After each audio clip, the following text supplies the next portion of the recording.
आज हम तत्काल संध्या करते हैं और संध्या में स्नान आवश्यक होता है। स्नान के बाद ही भोजन करेंगे।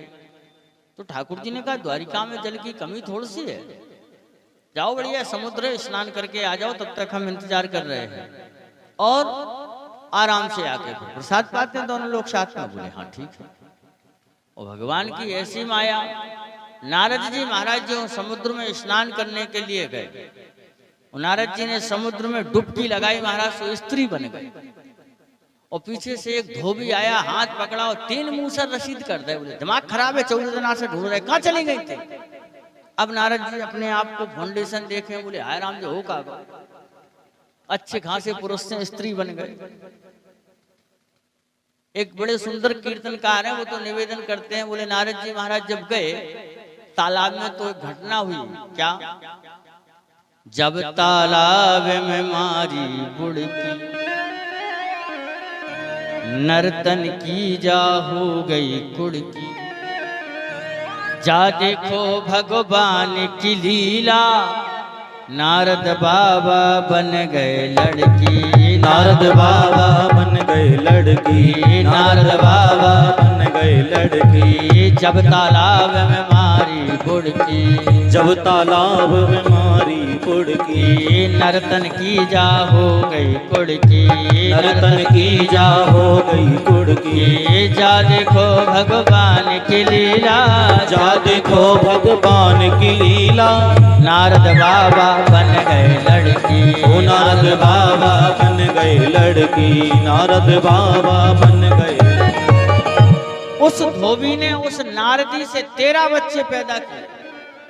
अब नारद जी अपने कर्म पे हाथ धरे, रोबे, बोले हाय राम काय को गए थे द्वारका, आराम से घरे बैठे रहते तो ठीक रहते। कई दिनों के बाद महाराज 13 बच्चे लिए, 4 आगे 4 पीछे, 2 कंधों पे 2 कमर में, एक खोपड़िया पे, रोज चह जावे, आगे एक गधा, गधा के ऊपर कपड़े। और जैसे ही समुद्र किनारे आए तो विचार करने लगे कि अब हम आत्महत्या कर लेंगे समुद्र में कूद के। और जैसे ही वह नारदी समुद्र में कूदी, बाहर निकले तो नारद जी जो निकले तो ठाकुर जी हाथ जोड़े खड़े। बोले नारद जी चलो भोजन कर लो। बोले जे पकड़े कान आज से द्वारका नहीं। ठाकुर जी बोले काय तेरे ही में ची, हमसे पूछो 56 करोड़ के बीच में रह रहे। भगवान की माया का दर्शन करना चाहते हैं। देखो भगवान क्या नहीं कर सकते। कर्तुम अकर्तुम शाह करता ठाकुर जी कुछ भी कर सकते हैं। द्वारिका की अन्यान्य लीलाएं हैं। 3 व्यक्तियों को द्वारिका में मोह है। मोह क्या है? अपने आप पे अभिमान है। सत्यभामा को ये अभिमान है कि हमसे ज्यादा सुंदर कोई है ही नहीं। और चक्र को ये अभिमान है कि भगवान को जब भी कोई आवश्यकता इमरजेंसी में पड़ती है तो हमें आदेश देते हैं कि जाओ। और गरुड़ जी को ये अभिमान है कि हमसे ज्यादा तेज कोई उड़ता ही नहीं है। ठाकुर जी विचार कर रहे हैं मन में कि ऐसा कोई डॉक्टर मिल जाए कि तीनों का इलाज एक साथ कर दे बस। एक दिन मन में विचार आया कि इन सब का रोग कौन दूर कर सकता है। तो हनुमान जी महाराज का स्मरण किया। बोलो हनुमान जी महाराज की जय। भगवान ने गरुड़ को बुलाया और कहा गरुड़ जी तुम कदली वन चले जाओ। क्यों? बोले कदली वन में हमारे एक भक्त रहते हैं जिनका नाम हनुमान है। उनसे कहना कि तुम्हें परमात्मा ने याद किया है, द्वारकाधीश भगवान ने। बोले कह देंगे। कहने ही नहीं, उनसे कहना कि साथ में चलो। गरुड़ जी बोले ठीक है प्रभु, अपने साथ में ही लेके आएंगे। गरुड़ जी निकल गए। यहाँ महाराज चक्र को कहा कि तुम दरवाजे पे लग जाओ, किसी को भी आज प्रवेश नहीं करने देना। चक्र ने कहा ठीक है प्रभु। थोड़ी देर में भगवान ने सत्यभामा को कहा कि देखो आज हमारे एक ऐसे भक्त आ रहे हैं जो स्त्री जाति को प्रणाम ही नहीं करते हैं। और यदि अगर किसी को प्रणाम करते हैं तो सीता जी को। इसलिए आप थोड़ी देर के लिए भगवती किशोरी बन जाओ, सीता बन जाओ। सत्यभामा बोली अच्छा जी सीता जी हमसे ज्यादा सुंदर है। ठाकुर जी बोले देखो हम ये तो नहीं जानते कि सुंदर हैं या कैसी हैं, बाद में कुछ मत कहना, अभी हम जो कह रहे हैं वो मान लो। बोले नहीं, हम तो अपने ही स्वरूप में रहेंगे। बोले ठीक है। और कदली वन में श्री गरुड़ जी महाराज पहुंचे। जैसे ही गरुड़ जी पहुंचे उस वन में, हनुमान जी महाराज भजन कर रहे थे। जाकर के सीताराम हुआ, दोनों में आपस में पूछा कहां से आगमन हुआ। बोले द्वारकाधीश ने आपको याद किया है। हनुमान जी महाराज ने कहा ठीक है आप चलिए और हम थोड़ी देर में आ जाएंगे भजन पूरा करके। गरुड़ जी बोले नहीं नहीं आप मेरे साथ चलो। बोले हमने कह तो दिया आपसे, आप चलो हम आ जाएंगे। गरुड़ जी बोले देखो तुम 15 आदमी पता नहीं कहाँ उलट फांदत फेरो, 4-5 दिन में आओ, हमारी पीठ पे बैठो वे हारम पहुंचाए दें आपको। वो गरुड़ बहुत तेज उड़ते हैं, एक निमिष में 16,000 योजन उड़ते हैं गरुड़ जी।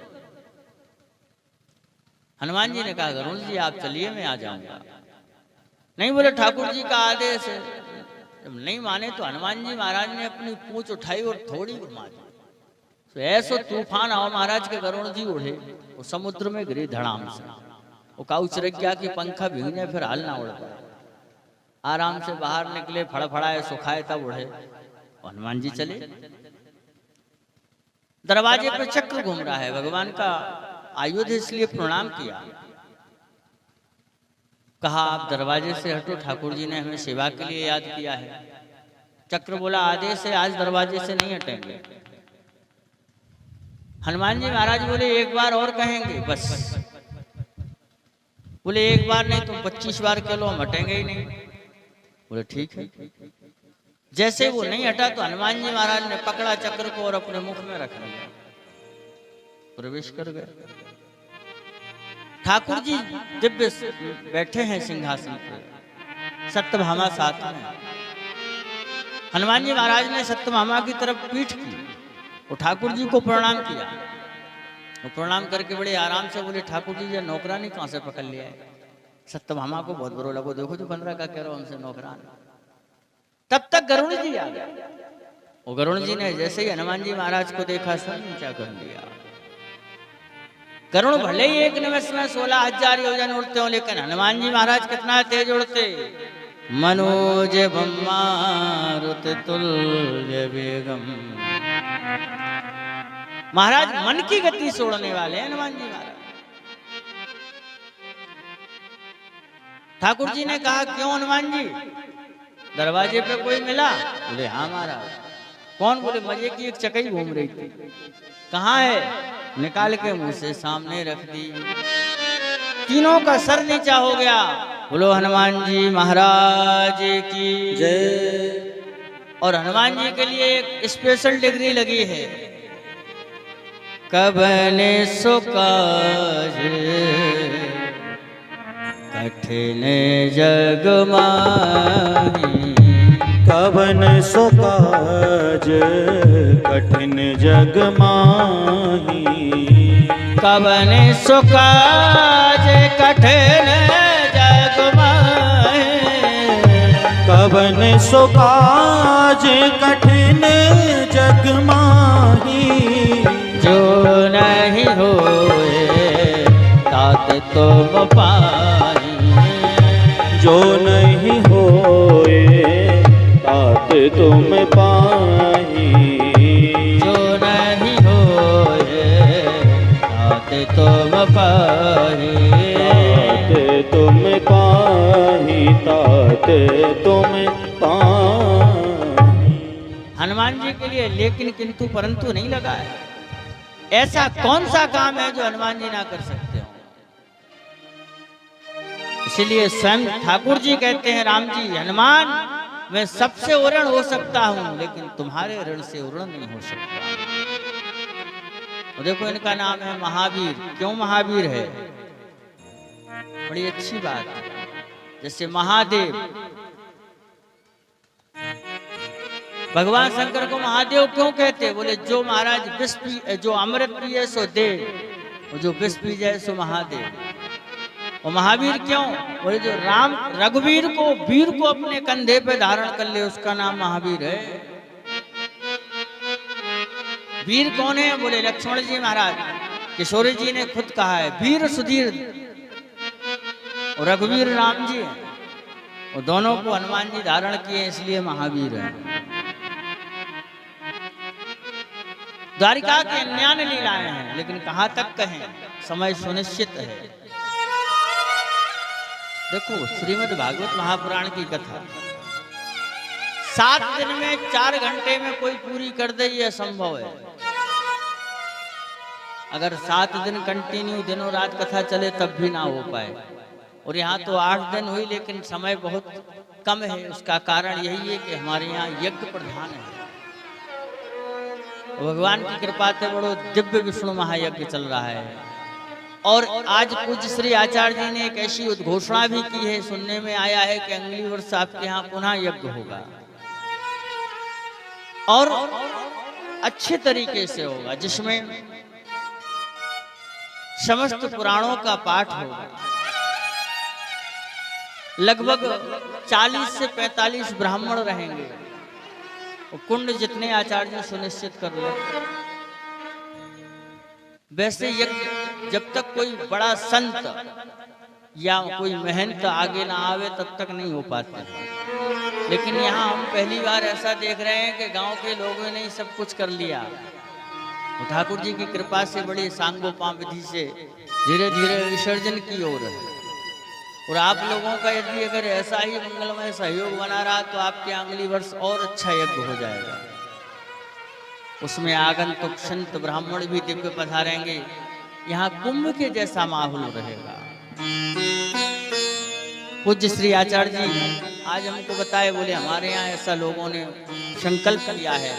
हमने कहा चलो भैया, हम भी अपने जगन्नाथ जी से प्रार्थना कर देंगे कि दिव्य यज्ञ हो गए, और यजमानों की आवश्यकता पड़ी तो हम लोग बाहर से भी यजमान भेज देंगे, ताकि आपका यज्ञ सफल हो।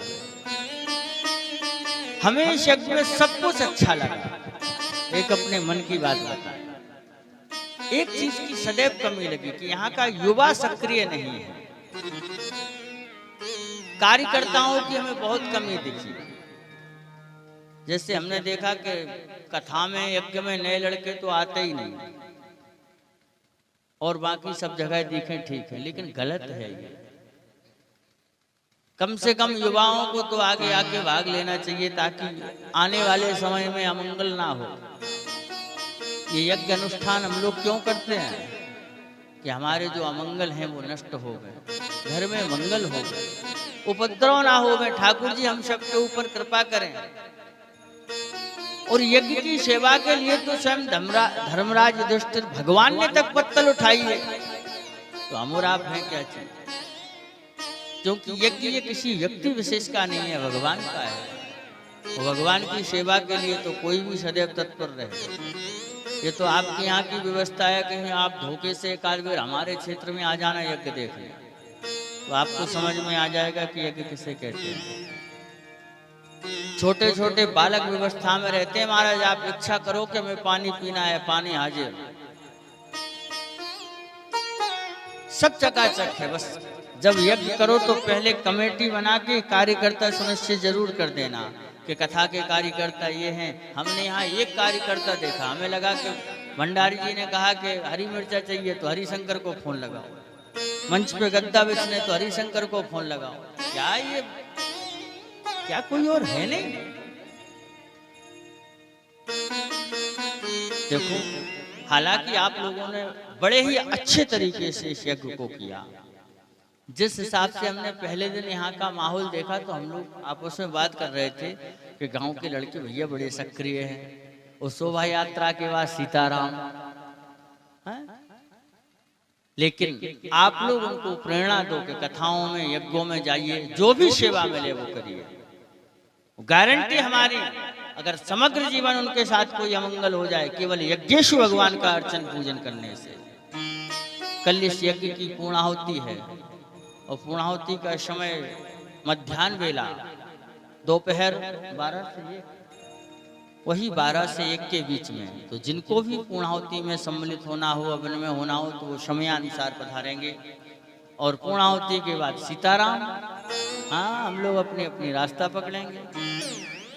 कहने का अभिप्राय भगवान ने यदि अगर कृपा की आप सबके ऊपर तो अगली वर्ष ये बड़ा दिव्य यज्ञ आपके गांव में होगा और आप सब लोग बढ़ चढ़ के बढ़िया से हिस्सा लो ताकि आपके गांव का नाम हो और सुंदर से यह कार्य होते रहे। बोलो हनुमान जी महाराज की।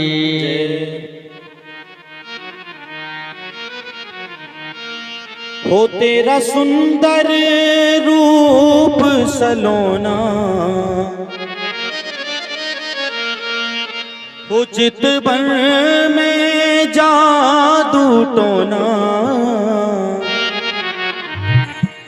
हो कहीं नजर नहीं लग जाए, कहीं नजर नहीं लग जाए तिहारी सूरत पे बलिहारी, कहीं नजर नहीं लग जाए तिहारी सूरत पे बलिहारी। हो तेरा सुंदर रूप सलोना, चितवन में जादू टोना, मेरे बाके बल्लभ लाल तिहारी सूरत पे बलिहारी, मेरे बाके बल्लभ लाल तिहारी सूरत पे बलिहारी।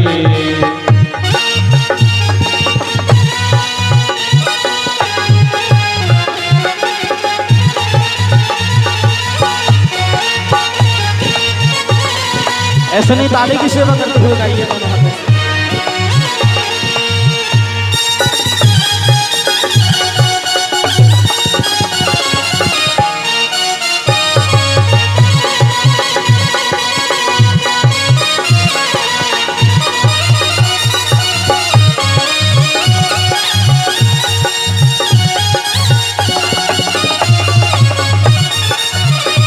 और कैसे हैं हमारे बांके बिहारी? अधरों पर मुस्कान भरी और नैनों में मस्ती छाई, अधरों पे मुस्कान भरी और नैनों में मस्ती छाए, सुंदरता के सागर हो तुम चांद तेरी परछाई हो, सुंदरता के सागर हो तुम चांद तेरी परछाई, हो तुम्हें खुशियों भरा खजाना दिल हो गया। हे प्यारे भक्तों का तो एक ही कहना रहता है कि हे बांके बिहारी लाल, खुशी से कभी खुशी की तरफ नहीं देखा, फिर तुम्हारे बाद किसी की तरफ नहीं देखा, फिर तुम्हारे बाद किसी की तरफ नहीं देखा। क्यों? क्योंकि तेरा इंतजार करना है, इसलिए तमाम उम्र हमने घड़ी की तरफ नहीं देखा। तुम्हें खुशियों भरा खजाना, तुम्हें खुशियाँ भरा खजाना, हो दिल हो गया तेरा दीवाना, दिल हो गया तेरा दीवाना, मेरे राधा वल्लभ लाल, मेरे राधा वल्लभ लाल तिहारी सूरत पे बलिहारी, मेरे राधा वल्लभ लाल तिहारी सूरत पे बलिहारी। ए अभिलाषा है हमारी, बस जाओ यहाँ गिरधारी, कहीं नजर नहीं लग जा। आपके यहाँ भजन होते हैं तब ऐसे ही हाथ पे हाथ रखे बैठे रहते हो। अरे दोनों हाथ खोल करके एक बार दोनों हाथों से ताली की सेवा करेंगे। हो कहीं नजर नहीं लग जाए तिहारी सूरत पे बलिहारी, कहीं नजर नहीं लग जाए तिहारी, जय हो सूरत पे बलिहारी, सूरत पे बलिहारी, तेरी सूरत पे बलिहारी, तेरी सूरत पे बलिहारी, तेरी सूरत पे बलिहारी।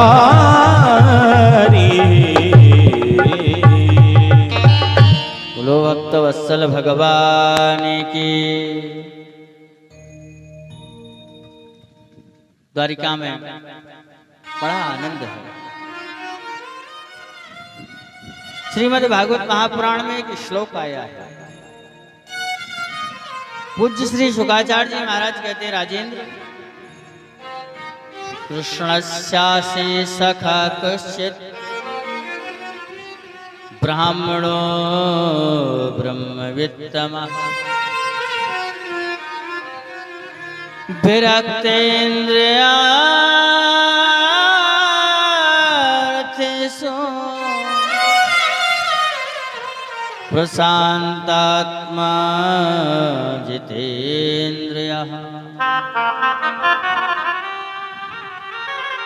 भगवान कन्हैया के कोई मित्र है, कृष्ण स्यासी सखा कुछ ब्राह्मण है। कैसे ब्राह्मण है? ब्रह्म विद्मा, जिनकी आत्मा में परमात्मा रमण करता है। विरक्त इंद्रियार्थ से, इंद्रियों से विरक्त है, प्रशांत आत्मा है। जब ये लक्षण मिलाए गए महाराज, तो किससे मिले? बोले सुदामा जी महाराज से। यद्यपि भागवत जी में सुदामा चरित्र नहीं है, और यदि अगर ना कहो तो लोग कहते बोले पंडित जी ने सुदामा चरित्र नहीं कहो।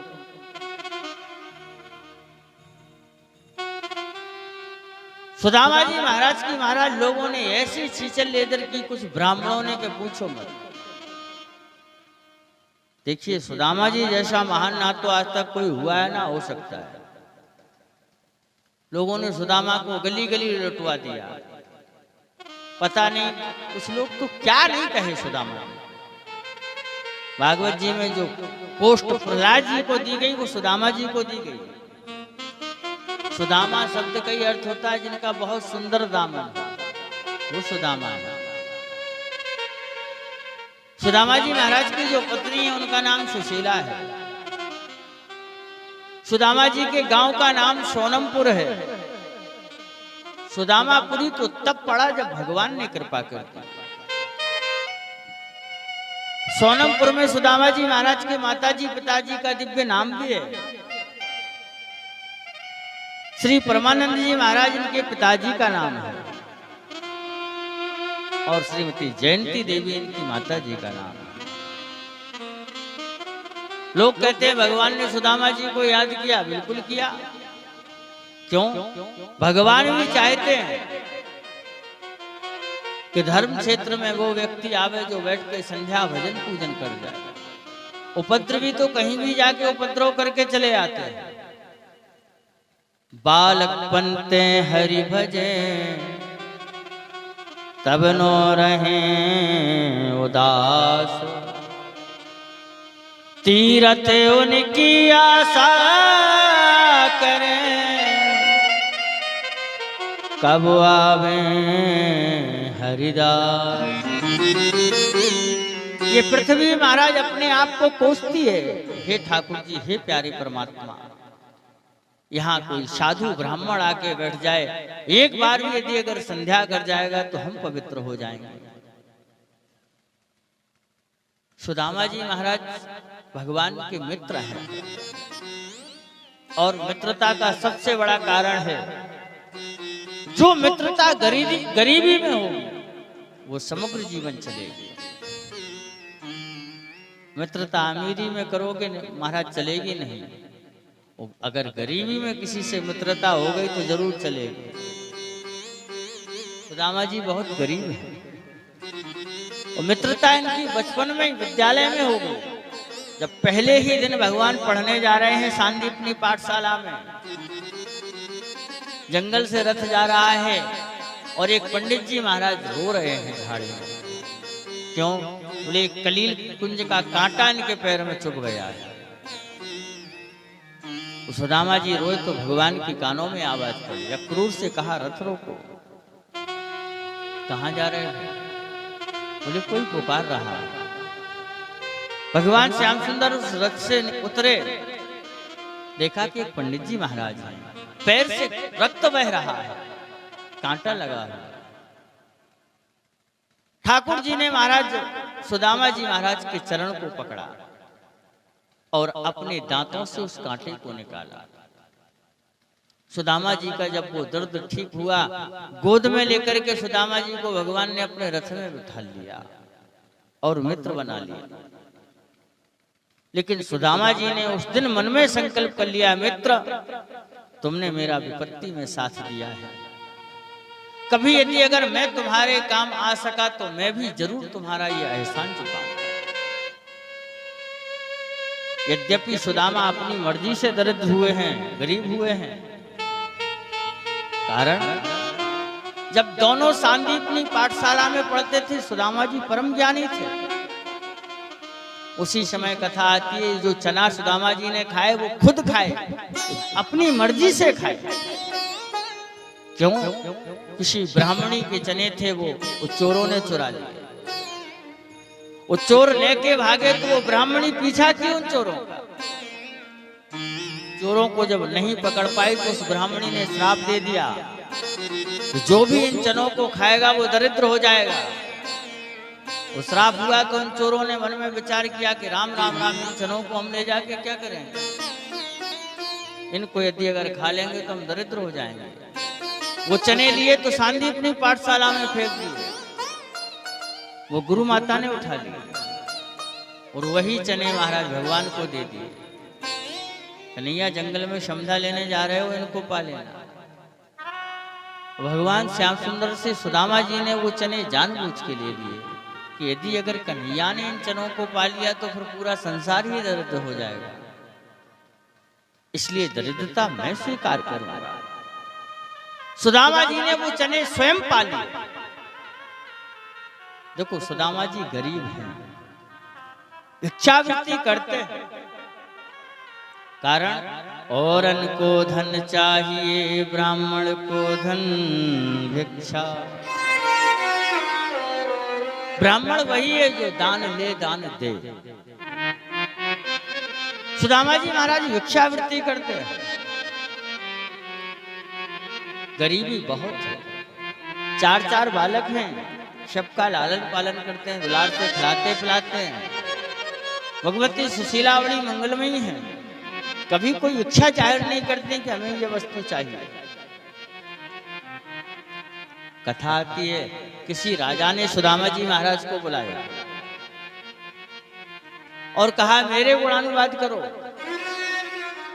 सुदामा जी ने मना कर दिया, राजेंद्र मैं केवल अपने परमात्मा के गुणानुवाद गाता और किसी का कोई गुणानुवाद नहीं गाता। तो सुदामा जी महाराज को हाथ दे लगा दिया, शरीर कमजोर है, सुदामा जी गिर गए, शरीर में कुछ चोटें आई। रात्रि में आके बेचारे बिस्तर पर पड़े पड़े अपने कन्हैया का स्मरण किया। द्वारकाधीश भगवान श्याम सुंदर रात्रि में ही द्वारिका से आए। सुदामा जी को जहां चोट लगी है वहीं सुंदर मक्खन लेके आए, अपने हाथों से लेपन करते हैं।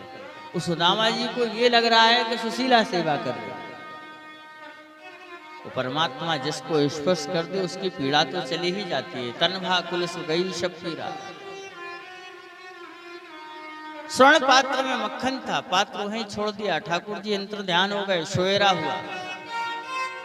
सुशीला ने आकर के सुदामा जी को प्रणाम किया और प्रणाम करके फिर उनके चरणों की सेवा करने लगी।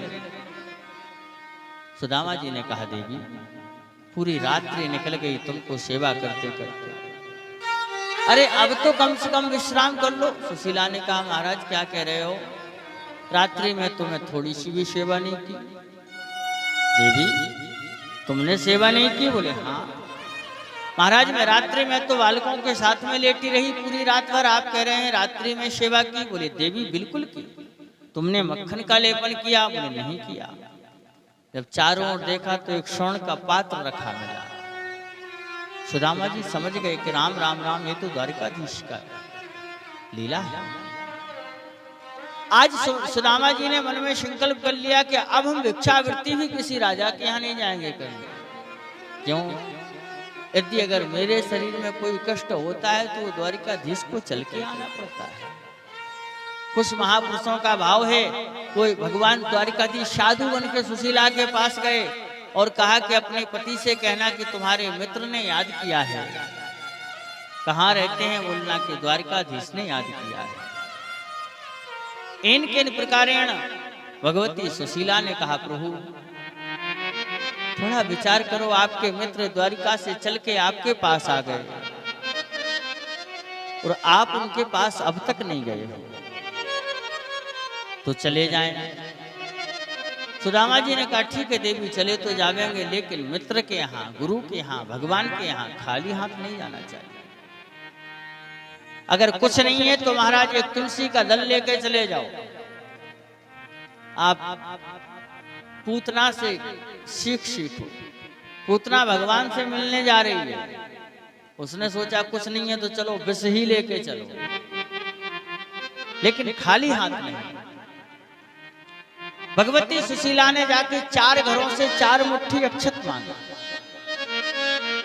सुशीला चाहती एक घर से ही 4 मुट्ठी ले लेती, लेकिन नहीं। क्यों? एक घर के चावल शायद एक से रहते, और जब 4 घरों से लोगे तो समझ में आ जाएगा कि अलग अलग है।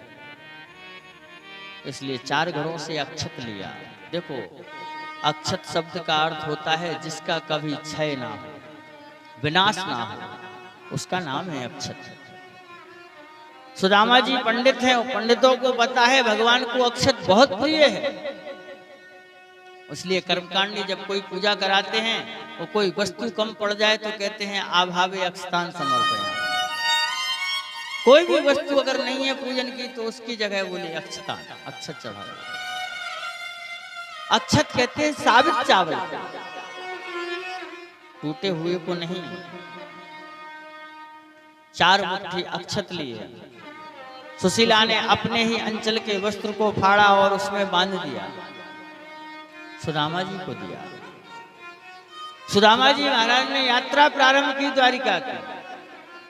और जब साधु ब्राह्मण द्वारिका भगवान की यात्रा करते हैं तो सुंदर हरिनाम संकीर्तन करते हैं। हरि राम हरे कृष्ण हरे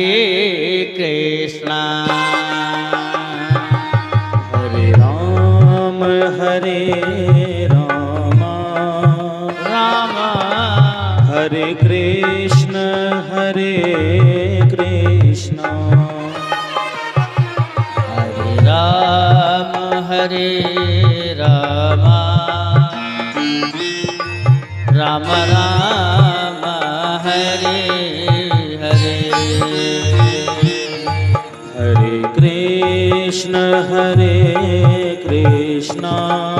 कृष्ण कृष्ण कृष्ण हरे हरे हरे राम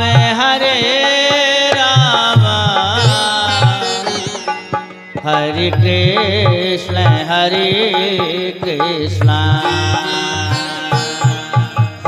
राम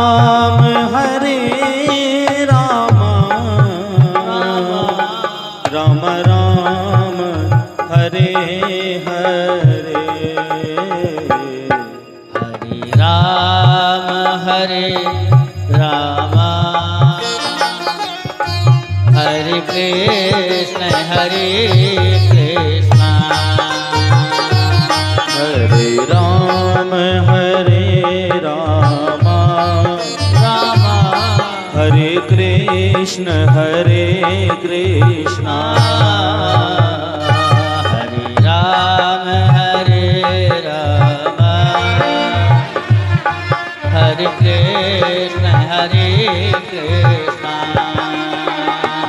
हरे राम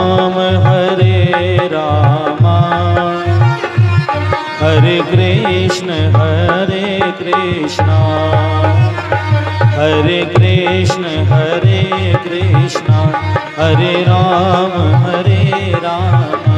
हरे कृष्ण हरे कृष्ण। सुदामा जी महाराज भगवान का नाम स्मरण करते हुए सुदामापुरी की यात्रा की। सुदामापुरी से द्वारकापुरी के लिए चले। महापुरुष कहते हैं रास्ते में एक नदी मिली। नाव तो है लेकिन नाविक नहीं है। भगवान स्वयं द्वारिकाधीश नाविक बन के आए। सुदामा जी को उस नदी से पार किया। एक जगह थक गए, चलते चलते सो गए। भगवान ने गरुड़ को आदेश दिया। गरुड़ जी महाराज ने तुरंत अपने पंखों पे सुदामा जी को लिया सोते हुए, द्वारिका के बिल्कुल ठीक बाहर छोड़ के अपना दिव्य जगह पहुंच गए। जैसे ही सुदामा जी महाराज की आंख खुली, देखा महाराज के सुंदर ये बहुत कोई दिव्य नगर है। देख करके बड़े आश्चर्यचकित हुए, कहाँ आ गए हैं। लोगों से पूछा, भैया ये नगर कौन सा है? बोले ये द्वारिकापुरी। जो सुना द्वारिकापुरी तो पता पूछा भगवान। पूछा कन्हैया कहाँ रहते हैं? सो और लोग बड़े गौर से देखें कि देखो तो कन्हैया यहाँ द्वारिका के राजा हैं। लोग आते हैं, बड़ा संबोधन लगा के नाम लेते हैं, श्री श्री 1008 महाराज धराज द्वारकाधीश। और ये कैसे हैं पंडित जी? महाराज बिल्कुल सीधे सीधे कह रहे हैं कन्हैया कहाँ है। किसी ने कहा महाराज आप सीधे चले जाओ, सामने जो राजमहल दिख रहा है वही है उनका महल। सुदामा जी महाराज जो महल के समीप पहुंचे, लोग कहते हैं सुदामा जी को पहरेदारों ने रोका। एकदम गलत। भगवान के यहाँ पहरेदार लगने ही बंद हो गए। कब से? बोले जब से सुदामा जी, जब से जय और विजय को श्राप हुआ। और हम तो यूं कहेंगे कि अगर ठाकुर जी के दरवाजे पे भी पहरेदार लग गए तो काहे का भगवान। भगवान के यहाँ तो विनय पत्रिका कहती है, होते है सुनवाई सानो दरबार। भगवान के दरबार में सबकी सुनवाई होती है। मात्र तुल्य भिलनी पिता तुल्य गीधराज, केवट निषाद जहां सखा पद प्राप्त है। ये भगवान का दरबार है। जो पोस्ट दशरथ जी को मिलनी चाहिए वो ठाकुर जी सड़ा मांस खाने वाले गीध को देते हैं। जहां मैया कौशल्या को बैठना है वहां सबरी बैठी। भगवान के मित्र कौन है? बोले केवट और निषाद। विनय पत्रिका में केवट तो कहता है प्रभु हमारा भोजन क्या है? बोले एक थरिया मछली मारते हैं, रोज खाते हैं। ठाकुर जी उसे उर से लगाते हैं। महाराज फिर सुदामा जी को क्यों रोका? एक सिपाही ने देखा कि सुदामा जी महाराज का शरीर बहुत कमजोर है, चलने में असमर्थ हैं, द्वारिका में महल बहुत है, वो कन्हैया पता नहीं कहां बैठे। इसलिए पंडित जी आप बैठो, अभी हम एक क्षण में पता लगाते हैं और आपको बताते हैं कहां बैठे। एक सिपाही महाराज ढूंढते ढूंढते पहुंचा तो भगवान एक दिव्य दरबार में विराजमान हैं और उसने निवेदन किया, प्रभु क्या हुआ? बोले दरवाजे पे एक कोई ब्राह्मण देवता खड़े हैं, शरीर एकदम कमजोर है, शरीर पे कोई वस्त्र नहीं है, पैरों में चप्पल भी नहीं है। क्या चिंतन है? शीश पगाना जगा तन पे, प्रभु जाने को आहे बसो के ही ग्राम। धोती फटी सी लटी दुपटी, और पाहे उपासन की नहीं शान। शरीर में कोई वस्त्र नहीं है, पैरों में चरण पादुका तक नहीं है। इस नगर को देख के ऐसे चकचौंध हो रहा है जैसे कोई बहुत दिव्य जगह आ गया हो। द्वार खड़ो दुज दुर्वलेक, रहो चकिशो वसुधा अभिराम। सबसे बड़ी बात तो ये है, पूछत दीन दयाल को नाम। प्रभु आपका सीधा नाम ले रहा है। मेरा नाम ले रहा है? बोले हाँ। उसका नाम क्या है? बोले बतापत आपनो नाम सुदाम। भगवान ने सुशब्द सुनाओ खड़े हुए। कैसे? बोले जैसे सुनने में आया त्रेता में कि चित्रकूट में भरत आए हैं, तो उठे राम अति प्रेम अधीरा, उठे राम अति प्रेम अधीरा, उठे राम अति प्रेम अधीरा, उठे राम अति प्रेम अधीरा, कहूँ पट कहूँ निसंग धनु तेरा, कहूँ पट कहूँ निसंग धनु तीरा, कहूँ पट कहूँ निसंग धनु तीरा। सुशब्द सुना भगवान दौड़े, मुकुट गिर गया, भगवान का पीतांबर गिर गया, सुदामा सुदामा चिल्लाते हुए चले जा रहे। पूरी द्वारिका आश्चर्य, राम राम राम, ऐसा कौन महापुरुष आ गया जिसके लिए भगवान सिंहासन छोड़ के भाग रहे। और राजमहल के रास्ते में सुदामा जी चले जा रहे हैं। भगवान ने सुदामा जी को देखा, दौड़ के सुदामा को अपने अंकों में भर लिया और नेत्रों से नेत्र मिलाकर के बड़ा सुंदर निवेदन करते, सुदामा जी मित्र अब तक कहां भटकते रहे। भगवान ने सुदामा जी को अपने गोद में उठाया और उठा करके कहां ले गए? बोले प्रिया पर्यंक मासिता, जहां भगवती लक्ष्मी विराजमान होती हैं वहां ठाकुर जी सुदामा जी को बिठा ले। अब तो मन में विचार आया कि पंडित जी महाराज हैं,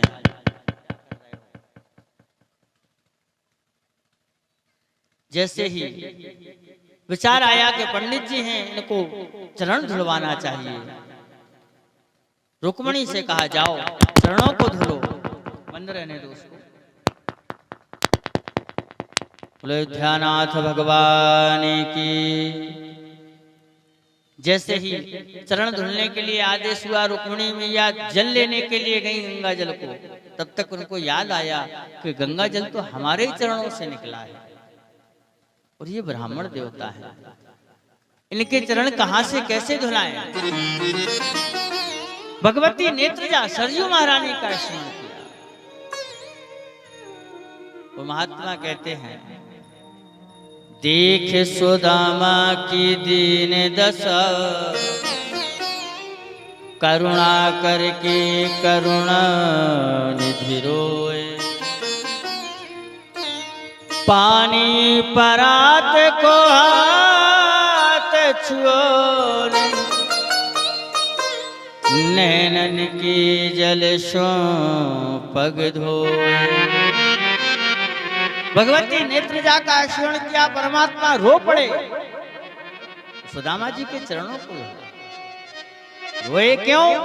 बोले जीना मित्र दुख होए दुखारी, जीना मित्र दुख होए दुखारी, जीना मित्र दुख होए दुखारे, जीना मित्र दुख होए दुखारी, देना है बिलोकत पातक भारी, ते नहीं बिलोकत पातक भारी, देना है बिलोकत पातक भारी, पातक भारी।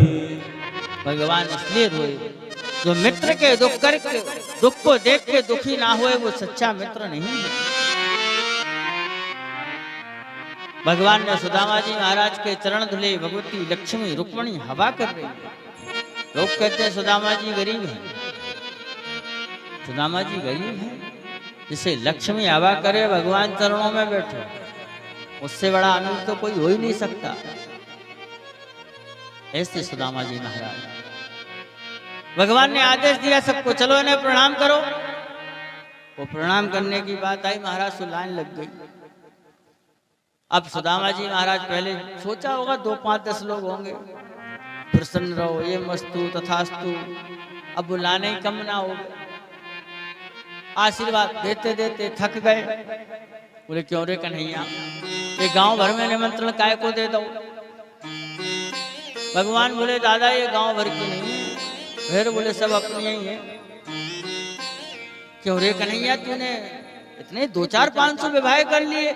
अरे बोले सैकड़ों में बात नहीं करो भैया, हजारों में बात करो। कितने विवाह किए? बोले सत्य बताए दे। बोले बताओ। बोले 16,108। सुदामा जी बोले क्यों रे, बुलाया एक में भी नहीं। भगवान बोले दादा एक में भी सेहरा धरने का मौका नहीं मिला। तो कभी हमने किसी के पास पहुंच गए, कभी किसी ने हमको बुला लिया, ऐसे ही मचोरो। तो सेहरा तो हमारे राम जी ने रखा है। सुदामा जी ने कहा ठीक है कन्हैया, सब अपनी ही है। बोले हाँ, तो एक काम करो, तुम प्रणाम कर लो, वो तुम्हें आशीर्वाद देंगे तो आधा इन्हें अपने आप मिल जाएगा। इसलिए पति जो पुण्य करता है आधा पुण्य पत्नी को मिलता है। लेकिन यही चक्कर में ना भूली रही हो कि पुण्य नहीं मिला। जो पाप करता है वो भी आधा मिलता है। इसलिए पत्नी शब्द का अर्थ है पत्नी तस्मात् पत्न्यः उचु, जो अपने पति को पतन से बचा ले उसका नाम पत्नी है।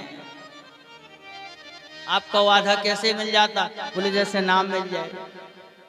कोई व्यक्ति हो भैया डॉक्टर हो, वे तो MBBS करके डॉक्टर बने, घरवाली को अंगूठा छाप हो तो डॉक्टर नहीं बन जाते हैं।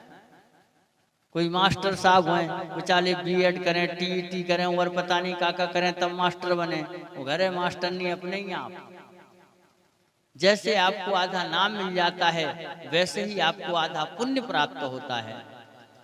भगवान ने प्रणाम किया, सुदामा जी ने आशीर्वाद दिया। अब तो दोनों बैठे सुगप सड़ा का सो। क्यों सुदामा जी, आपका विवाह हुआ? बोले बिल्कुल हुआ। भाभी कैसी है? बोली बड़ी मंगलमयी है। नाम क्या है? बोले सुशीला। बोले नाम की भी सुशीला है कि काम की भी है? नहीं तो हमारे यहाँ होता क्या है? बोले नाम क्या है? बोले गंगा देवी। एक गिलास पानी मांगो, मारा सुडंडा लेके आता। तो नाम? बोले शांति हो, सवेरे से शाम तक हल्ला को भी मचा। तो ऐसी तो नहीं? बोले नहीं, जैसा नाम है वैसा काम भी है। घर में बालक हैं? बोले हाँ। कितने हैं? बोले ठाकुर जी की कृपा से 4 बालक हैं। कितने कितने से? बोले 1 2 साल का, 1 4 का, 1 6 का, 1 8 का। बोले ऐसे नहीं, साइज से बताओ। सुदामा जी को लगा शायद कपड़ा अपड़ा सलवारा हो मोड़ी मोड़न। और भगवान ने ये क्यों कहा कि साइज से बताओ? क्योंकि जो भाभी ने प्रसाद दिया था सुदामा जी छुपाए हैं, देना नहीं चाह रहे हैं कि इतनी बड़ी द्वारिका में इन लोगों के सामने हम कैसे इसको दे दें। और सुदामा जी महाराज ने बताना शुरू किया।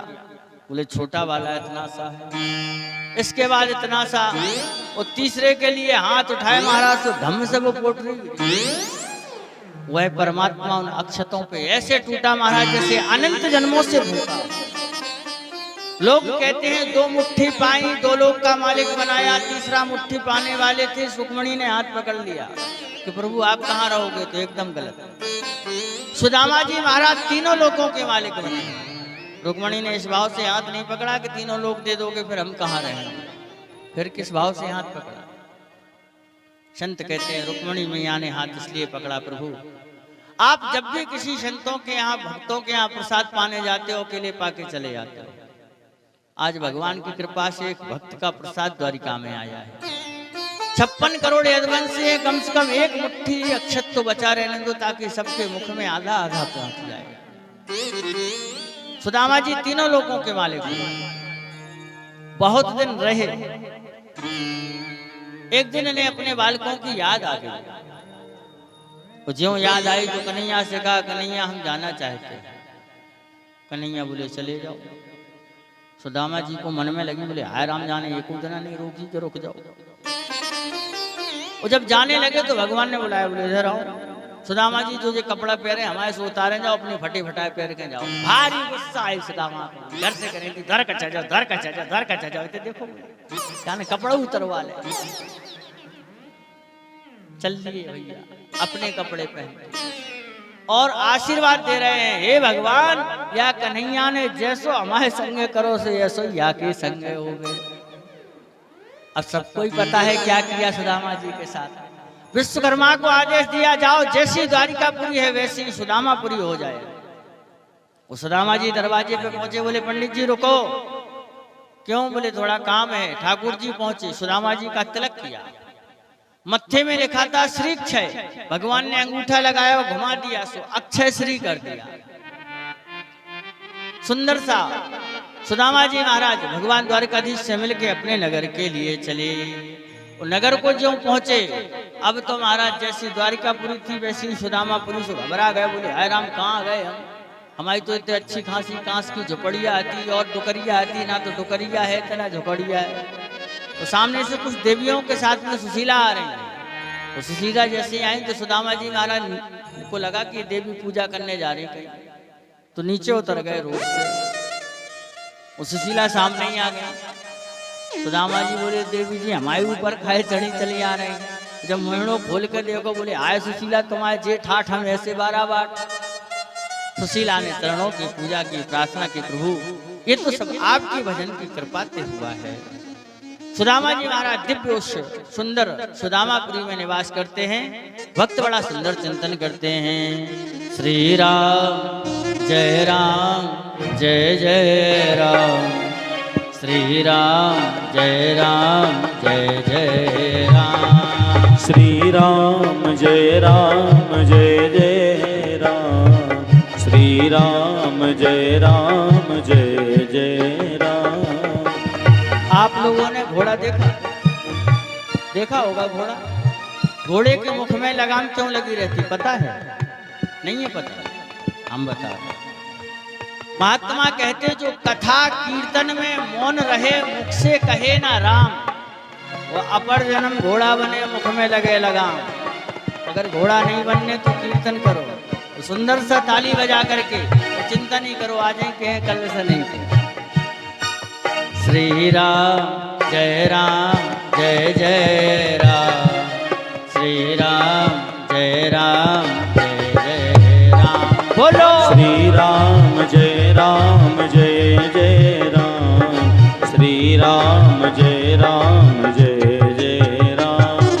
श्री राम जय जय राम, श्री राम जय जय राम, श्री राम जय जय राम, श्री राम जय जय राम, श्री राम जय जय राम, श्री राम जय जय राम, श्री राम जय जय राम, श्री राम जय जय राम, श्री राम जय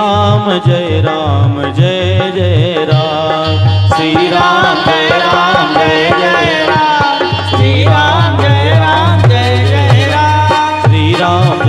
जय जय राम, श्री राम जय जय राम, श्री राम जय जय राम,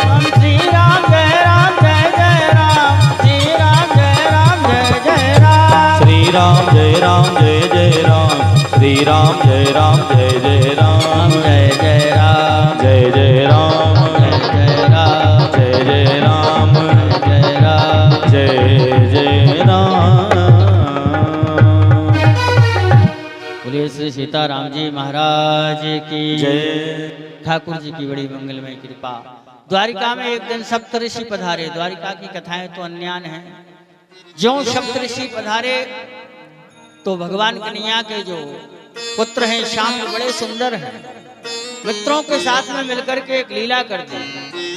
क्या किया? बोले अपनी पेट में एक कढ़ाई बांध ली, वस्त्रों से उसको ढक लिया। महात्मा बोले बताया ना? बोले हाँ। बोले इस देवी के गर्भ से एक मूसल होगा। उस श्राप दिया मूसलम कुल नाशनम। अब घबरा गए महाराज। जैसे ही वो वस्त्रों को हटाया, कढ़ाई को निकाली, से एक मूसल निकला। उस मूसल को इन्होंने सोचा क्या करें, समुद्र के किनारे जाके घिसा। जब घिसना आरंभ किया महाराज, तो छोटी सी एक कील बची। कील को समुद्र में फेंक दिया। उसको एक मछली ने निकला। उस मछली का शिकार जरा नाम के बहेलिया ने किया, तो पेट से कील निकली। वो कील उसने अपने बाण में लगाई।